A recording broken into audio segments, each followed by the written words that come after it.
Satya Prem alias Satu yang diperankan Kartik Aaryan merupakan pemuda pengangguran di Gujarat, India. Ayahnya Narayana juga menganggur karena berkali-kali gagal membuka usaha. Untuk memenuhi kebutuhan ekonomi, ibu Satu Diwali mengajar tari. Adik perempuan Satu, Sejal, juga bekerja sebagai instruktur senam Zumba. Itulah sebabnya Satu sering dibully oleh ibu dan adiknya. Satu terpaksa mau mengambil peran menyelesaikan pekerjaan rumah tangga, baik itu mencuci piring, menyapu halaman, dan lain-lain. Satu frustasi dengan hidupnya. Dia telah gagal mendapatkan gelar sarjana hukum karena kebodohannya. Tidak ada wanita yang sudi melirik Satu meski lumayan tampan. Satu adalah jomblo sejati yang tidak pernah berpacaran, padahal teman-teman sebayanya sudah memiliki anak.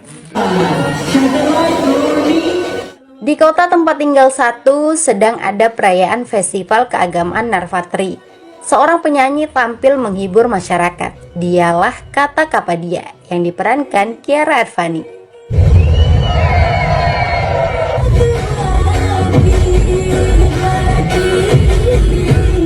Melihat kecantikan Kata, Satu langsung jatuh cinta saat itu juga. Satu mencoba mendekati Kata usai tampil. Tanpa malu-malu, Satu langsung mengungkapkan cintanya. Tapi Kata mengaku sudah memiliki pacar. Satu tetap tidak mau hilang harapan. Dia siap menunggu Kata putus dengan pacarnya. Satu ingin menjadikan Kata sebagai pendamping hidup.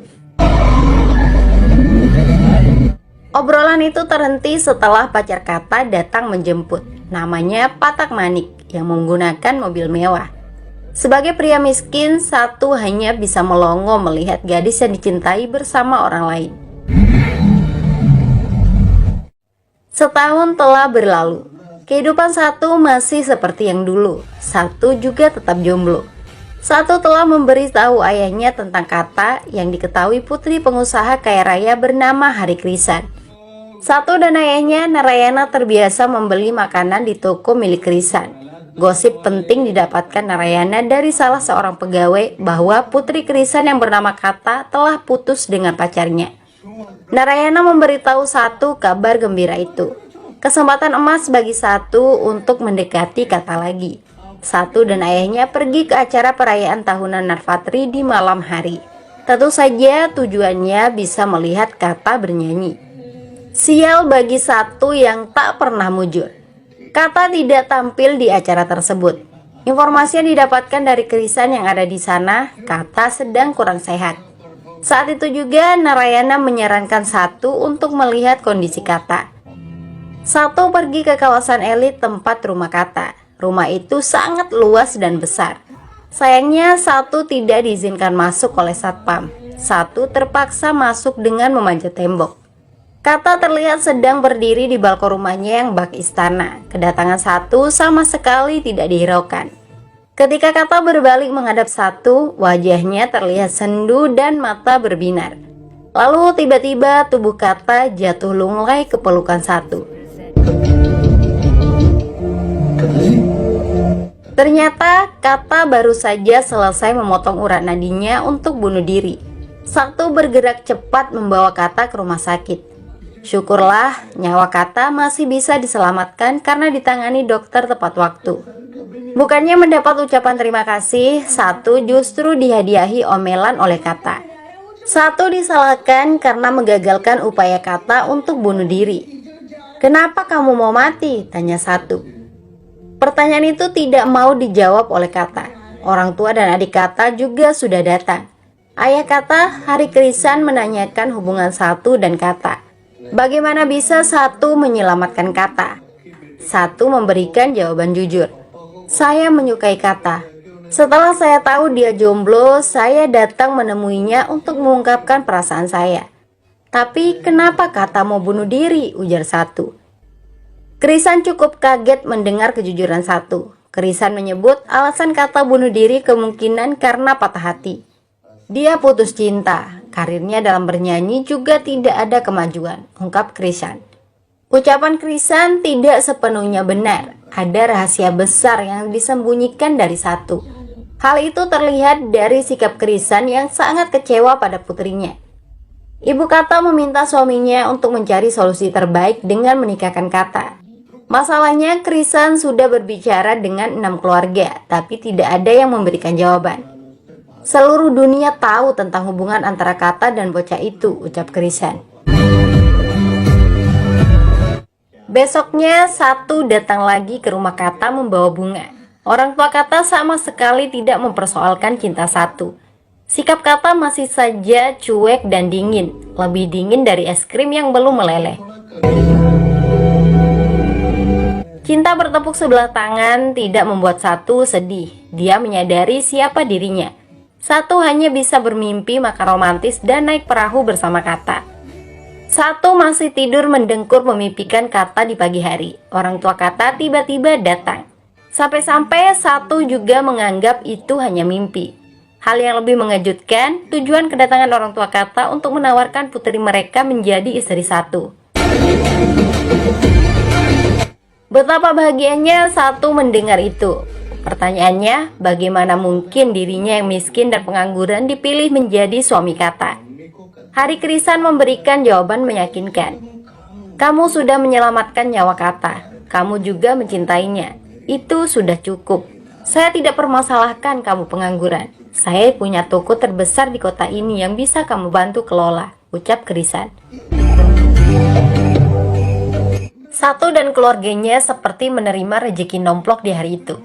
Sikap berbeda ditunjukkan Kata. Rupanya, lamaran yang dilakukan orang tuanya tanpa sepengetahuan Kata. Tentu saja Kata menolak keras dinikahkan dengan Satu. Krisan tetap ngotot dengan keputusannya. Sejak kecil, Kata terlalu dibebaskan dan menjalani hidup sesuai keinginannya.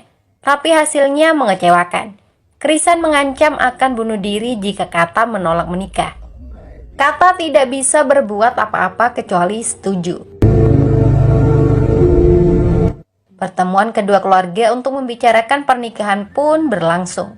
Satu bisa melihat wajah Kata yang murung. Satu meminta waktu bicara 4 mata. Kata bicara jujur jika dirinya bersedia menikah dengan Satu karena tidak ingin menentang keputusan ayahnya. Satu tersenyum mendengar itu.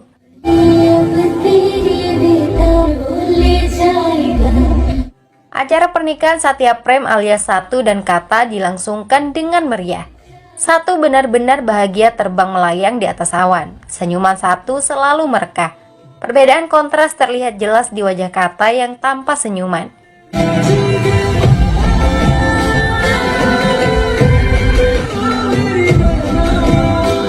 Setelah prosesi pernikahan selesai, Kata dibawa pulang ke rumah Satu. Kata disambut hangat oleh keluarga barunya. Ruangan kelas Zumba di lantai atas telah disulap menjadi kamar pengantin. Kata mengaku merasa lelah sehingga mengajak Satu tidur. Namun sikap Kata mengagetkan Satu. Kata membelakangi suaminya sendiri. Satu mencoba mencairkan suasana. Saya sangat bahagia. Impian saya menjadi kenyataan bisa menikahimu. Jujur, saya masih perjaka. Ini adalah hadiah untuk istri saya, ucap Satu. Kata tidak mau merespon. Kata lebih memilih pura-pura tidur nyenyak. Satu mencoba mengerti. Mungkin istrinya sedang kelelahan. Satu pun terpaksa ikut memejamkan mata dan bermesraan dengan Kata hanya lewat mimpi. Tidur indah Satu dirusak oleh Kata yang tidak bisa tidur nyenyak. Kata merasa sangat terganggu karena Satu mendengkur alias ngorok. Di malam pertama itu, Kata meminta pisah tempat tidur. Dengan terpaksa, Satu tidur di lantai bawah. Orang tua Satu sangat kecewa dengan cara menantunya, tapi mereka berusaha menahan diri. Nasib Satu yang tidur terpisah dengan istrinya juga dilihat oleh tukang susu. Satu mulai bekerja di toko mertuanya. Tidak lupa dia berusaha mengobati kebiasaan mendengkur agar bisa tidur sekamar dengan sang istri. Satu berkonsultasi ke ahli pendengkuran untuk diberikan terapi. Sayangnya Satu tetap mendengkur sehingga diusir dari kamar. Satu tidak putus asa. Dia terus mencoba berbagai cara agar tidak ngorok. Hasilnya tetap sama. Satu harus tidur bersama ayahnya lagi.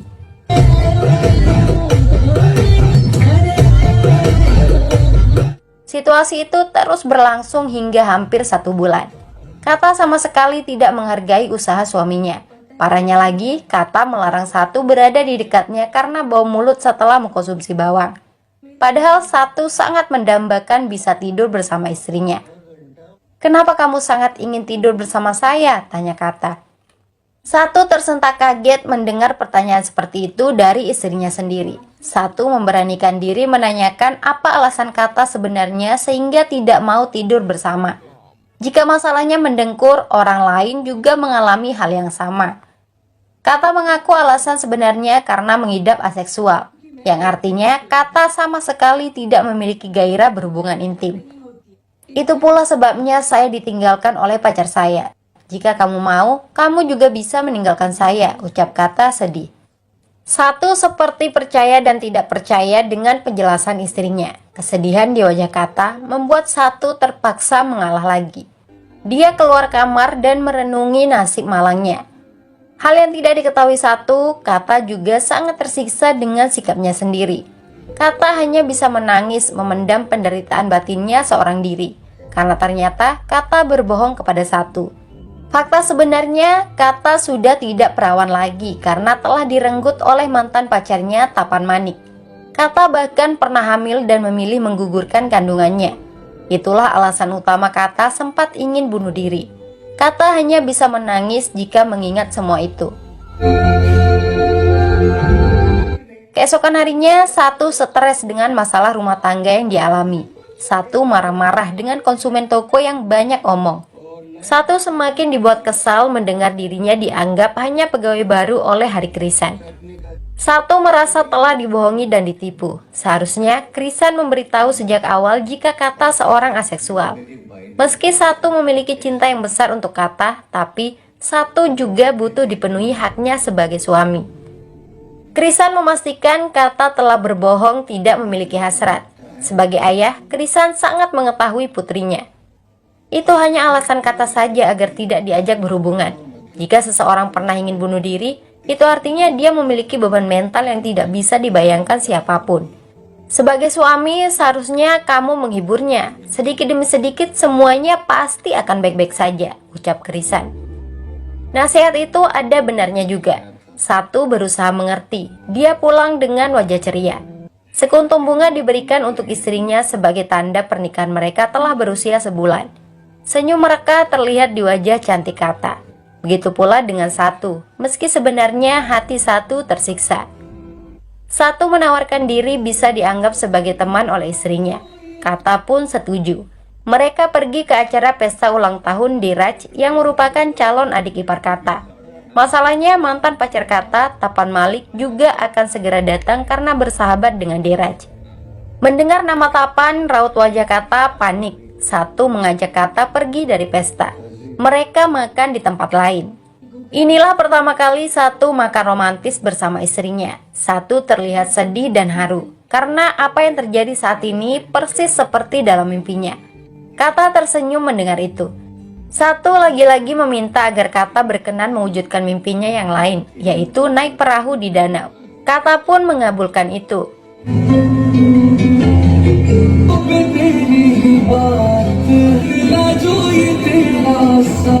Satu dan Kata jadi mulai lebih dekat.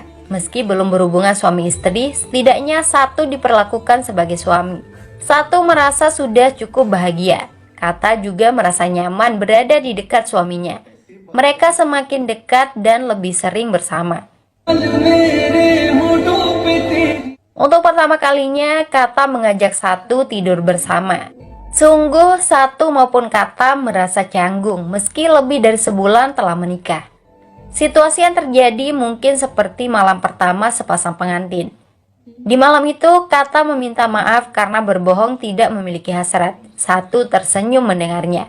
Itu adalah kode dari Kata jika mereka akan melakukan malam pertama. Kata mulai menyentuh Satu. Tentu saja, Satu jadi bersemangat, mulai bergerak mengikuti hasrat. Fatalnya, sesuatu yang tidak pernah diduga terjadi lagi. Wajah Kata tiba-tiba ketakutan. Kata benar-benar mengalami rasa takut yang teramat sangat. Anehnya, Kata memohon agar Tapan berhenti.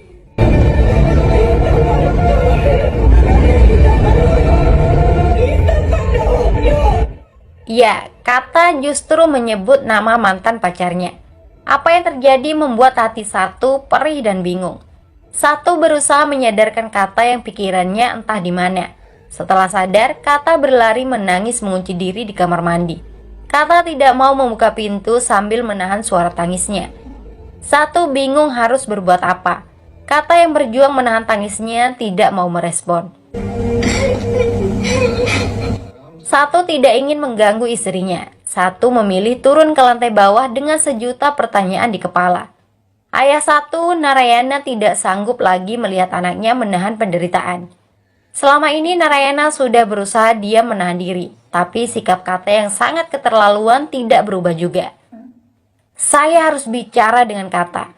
Berapa lama lagi ini akan terjadi? Apa omong kosong mendengkur ini? 9 dari 10 orang di dunia ini mendengkur, tapi tidak ada yang melarang suaminya tidur bersama seperti dia, ucap Narayana marah. Satu memohon agar ayahnya tidak ikut campur. Narayana terpaksa mengalah. Narayana hanya kasihan melihat Satu yang begitu sabar menghadapi istrinya. Tapi yang tidak diketahui oleh Narayana maupun Satu, Kata juga menderita. Kata tidak menginginkan hidupnya seperti ini. Pagi-pagi seorang wanita bernama Masi datang ke rumah Satu. Masi merupakan kakak kandung ibu Satu alias tante Satu. Masi kaget mendengar gosip dari tukang susu jika Satu tidur terpisah dengan istrinya. Apalagi setelah melihat kondisi Satu yang tidak bahagia. Masi memarahi semua orang. Masi meminta Satu memanggil istrinya yang ada di lantai atas. Satu hanya bisa menurut. Tapi Kata menolak untuk turun. Kata mengaku belum siap mengatakan kebenaran kepada siapapun. Satu tidak memaksa istrinya. Satu hanya bisa bersabar menanggung luka, duka, dan siksa batin menjadi suami Kata. Hanya saja Satu juga manusia biasa yang memiliki hati. Satu menangis sesenggukan. Kata sampai meneteskan air mata karena menyadari suaminya sangat menderita.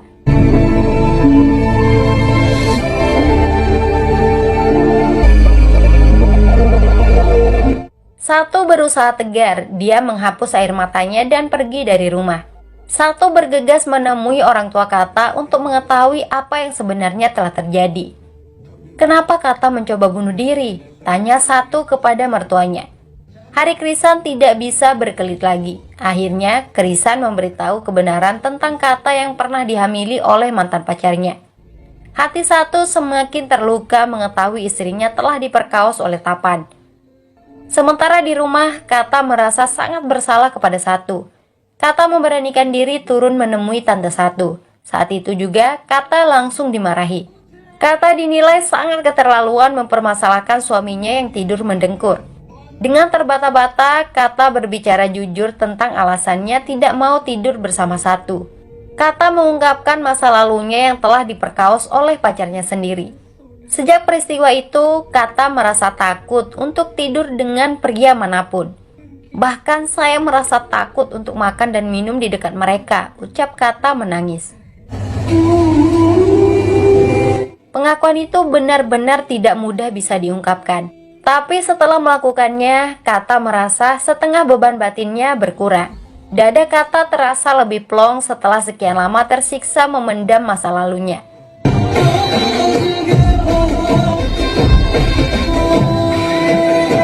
Satu sendiri berjalan pulang tanpa semangat. Kebetulan sekali, Satu melihat Tapan mengendarai mobilnya pergi ke kantor. Tanpa berpikir apapun, Satu mengejar dan menghajar Tapan. Satu menumpahkan segala rasa frustasinya dengan memukul Tapan. Pria itulah yang telah menghancurkan hidup Kata dan rumah tangga Satu.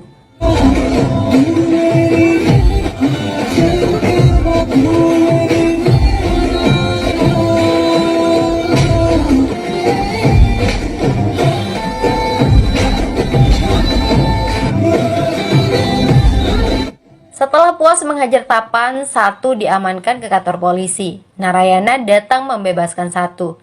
Narayana juga kecewa dengan Kata dan orang tuanya yang sudah curang.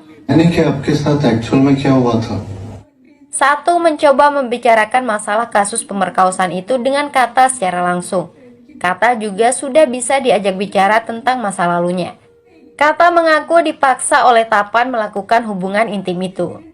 masih kuat dalam ingatan Kata. Dia memohon-mohon agar Tapan tidak melakukannya. Tapi Tapan tidak peduli dan terus memaksakan kehendaknya. Seharusnya jika seorang gadis mengatakan tidak, maka artinya tidak, tegas Kata. Sungguh besar hati Satu. Dia bisa menerima dengan lapang dada masa lalu istrinya. Yang lalu biarlah berlalu. Satu mencoba melihat masalah itu dari sisi positif. Andaikan Kata tidak pernah hamil di luar nikah, tidak mungkin orang tuanya mau menikahkan Kata dengan pemuda pengangguran tidak berguna seperti Satu. Satu dan Kata bisa tersenyum menatap sisa-sisa masa depan. Penerimaan Satu atas aib yang dimiliki Kata membuat trauma di hati Kata sedikit berkurang. Jika berhubungan suami istri belum bisa mereka lakukan, setidaknya mereka dekat sebagai sahabat. Secercah kebahagiaan sudah terlihat. Satu dan Kata pergi liburan berdua.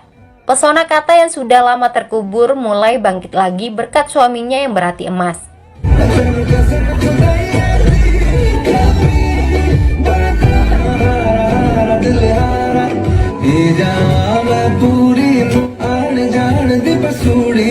Suasana saat itu sangat mendukung untuk berhubungan suami istri. Tapi Kata benar-benar belum bisa meski sudah mencoba. Untungnya Satu bisa mengerti trauma yang diderita Kata.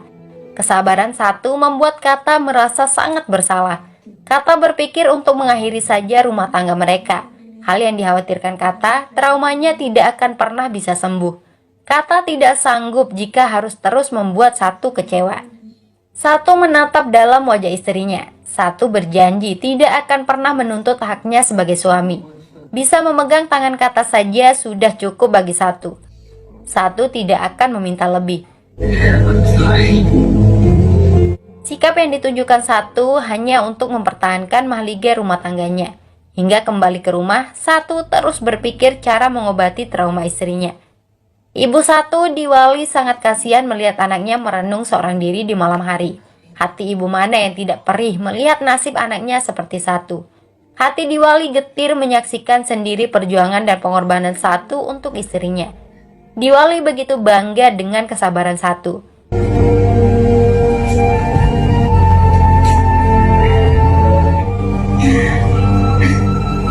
Untuk kebahagiaan rumah tangga Satu dan Kata, pihak keluarga mengadakan ritual keagamaan di rumah mewah hari Krisan. Satu sendiri datang terlambat karena mengurus sesuatu yang penting. Satu membawa berkas kasus yang harus ditandatangani Kata. Itu adalah pengaduan untuk menyeret Tapan Manik ke penjara. Kata jadi kaget dengan tindakan Satu yang mengambil keputusan sendiri. Ayah Satu, Narayana, juga tidak setuju.